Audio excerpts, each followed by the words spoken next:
Mwena wa Githumo na icigo imwe cia Nairobi, ino niyo mbica iria ikoretwo ikioneka mabarabara-ini. Ciiko cia kwaga uigĩrĩrĩki iking'etherwo ni borithi. Riu thirikari irumitie ati ndigwitikira kuona wanangi wa indo ugithie na mbere o uguo iroreire. Ni miario iria yukite thutha wa borithi kumenererio ati ni marahuthira hinya mukiru. But sadly we have seen violent protests in which property has been damaged and lives have been endangered. The violent protests are unlawful, so let me be perfectly clear. The police will not tolerate breaches of peace, and instead they will protect the lives and property of Kenyans, and they will restore law and order. Criminals will be treated criminals. If you are the one to demonstrate peacefully. Go to the police and ask the police, we are going to demonstrate, and make sure that you demonstrate peacefully, all right?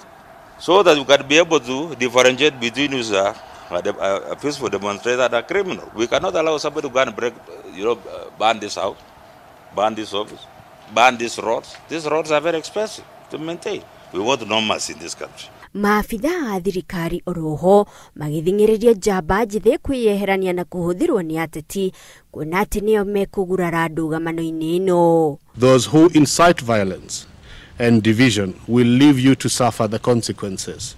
Don't let yourselves be a pawn in someone else's game.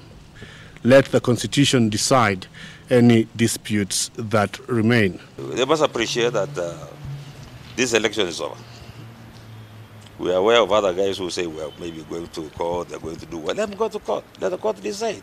But they should not use these young men to cause problems. Ritana ringi rikirutwo ati ni hindi ya gukinyukia ikinya ria guthie na mbere thutha wa ithurano gutafanio. It's now time for us all to get back to work and move our nation forward. Election, no one, even if you elect who, nobody is going to give you a gun in your table, on your table. Nobody is going to take your children to school. Nobody is going to shelter you.